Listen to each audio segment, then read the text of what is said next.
Assalamualaikum dan selamat sejahtera. Okey, pelajar-pelajar, kita sambung lagi dalam tajuk bab 1 nombor nisbah. Okey, tajuk hari ini ialah perpuluhan positif dan perpuluhan negatif. Okey. So apa yang kita akan belajar hari ini ada dua benda lah. Yang pertama, mewakilkan perpuluhan positif dan perpuluhan negatif pada garis nombor. Dan kedua, membanding serta menyusun nombor mengikut nombor perpuluhan mengikut tertib. Okey, kita lihat apa tu perpuluhan positif dan perpuluhan negatif ni. Okey, untuk perwakilan perpuluhan perpuluhan pada garis nombor, okey, untuk positif dan negatif sama dengan apa yang kita dah belajar dalam integer dan pecahan. Konsep yang sama. Okey, apa yang kita belajar dulu? Kalau ada satu garis nombor, okey, kalau ada sifar di tengah, okey, nombor yang di kiri dan kanan sifar, okey, saya letak integer dia. Okey, integer. Okey. Kemudian nombor yang di sebelah kanan ialah nombor-nombor positif. Okey, kalau nombor positif semakin jauh dia daripada sifar, okey, semakin jauh dia daripada sifar, contoh satu ni satu ni dekat sebelah sini kan, sebelah kanan. Okey, 2, 3, 10 makin jauh daripada sifar. So, nilai dia semakin besar. Okey, kalau dia semakin ke kiri, okey, semakin jauh dia daripada sifar tetapi ke sebelah kiri, maka nilai dia semakin kecil. Okey, ingat di sebelah kiri, kalau di sini 1, di sebelah kiri dia negatif 1. Okey, cermin lah. Di kiri ni macam cermin. Sifar ni macam cermin. Okey, kedudukan dia. Bukannya kalau di sini sifar, di sini negatif 10, negatif 9. Bukan. Dia mesti cerminan dia. Okey. Seterusnya.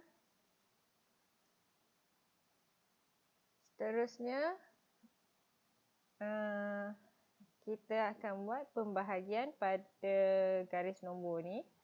Okey, sama macam pecahan. Okey, kalau pecahan hari tu saya dah ajar macam mana kita nak baca dia. Kita kiralah berapa bahagian dalam ni. Okey, dalam ni ada 1, 2, 3, 4, 5. So, sebenarnya dia itu ialah per 5. Okey, setiap satu senggatan ni kita akan mula dengan 1. Okey, 1. Okey, yang ini per 5. Kemudian kita akan mulakan dengan kemudian 2 lah. Macam tu. Okey. Dan seterusnya sampai hujung. Okey, kalau untuk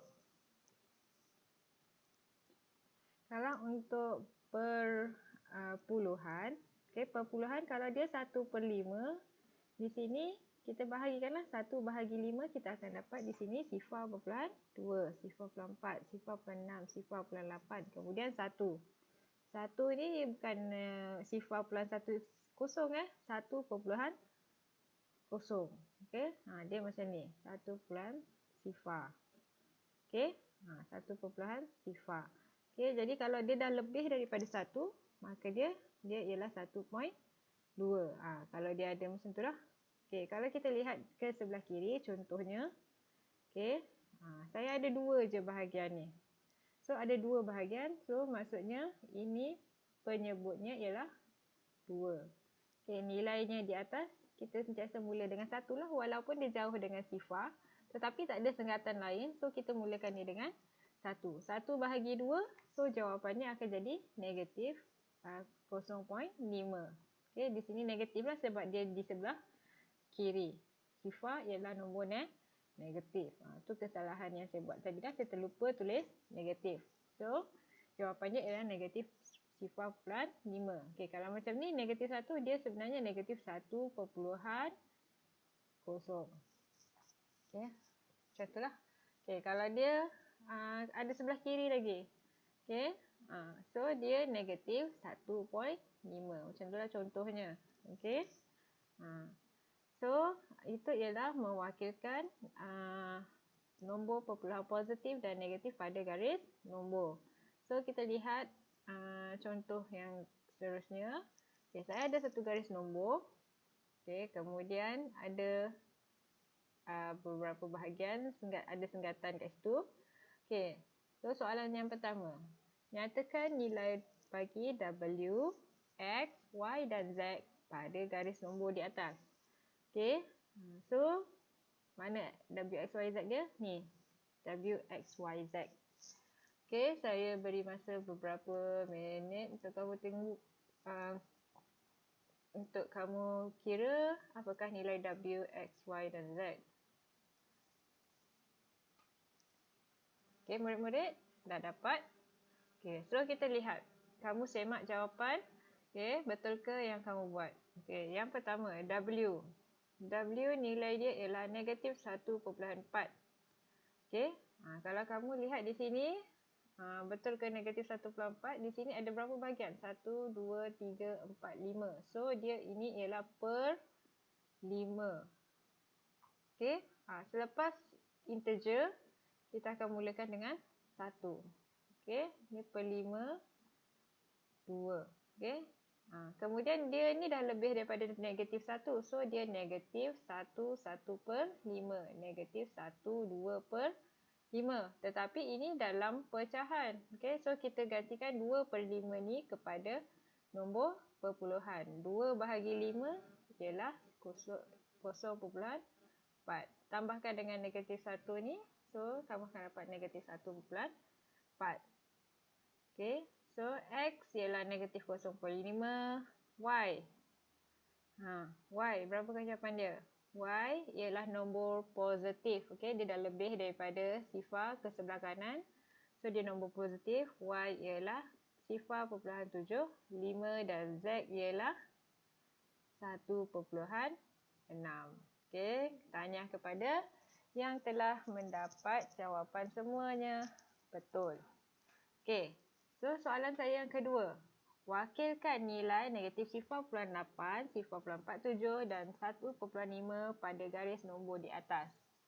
Okey, so saya nak kamu wakilkan nilai ini. Tandakan di manakah nilai dia.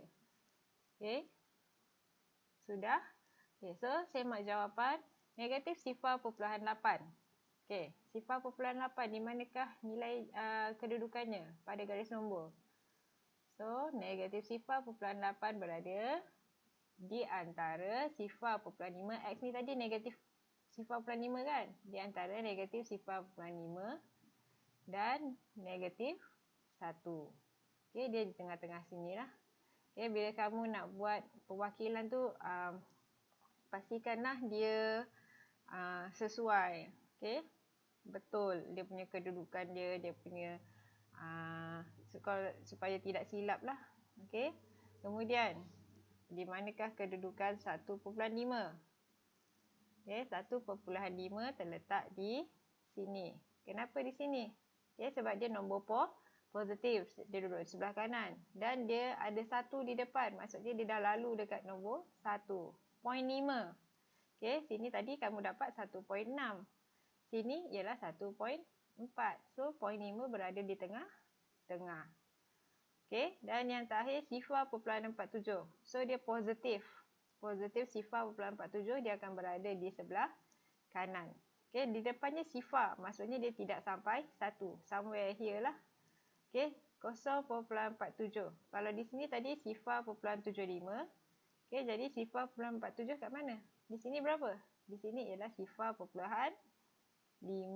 So, 0.47 berada di hampir kepada 0.5. Okey. So, itu adalah cara mewakilkan perpuluhan pada garis nombor. Okey. Seterusnya kita nak membanding dan menyusun perpuluhan mengikut tertib. Okey, saya ada contoh banding dan susun perpuluhan mengikut banding dan susun perpuluhan yang berikut mengikut tertib menurun. Kalau tertib menurun, apa yang kamu faham? Daripada nilai yang besar kepada nilai yang kecil. Okey. Nilai yang besar kepada nilai yang kecil. So, salah satu cara untuk membanding dan menyusun perpuluhan ni, kita boleh gunakan garis nombor. Okey, yang ini kamu lakarkan sahaja garis nombor tu. Okey, bila lakar, okey, kamu letaklah senggatan untuk in integer. Mulakan dengan sifar. Okey. Kemudian letaklah negatif 1, negatif 2, 1, 2. Okey. Letakkan dia punya integer dulu, baru kamu masukkan dia punya perpuluhan. Okey. Kemudian kamu susunlah negatif 1.6. Kamu letak kedudukannya di mana?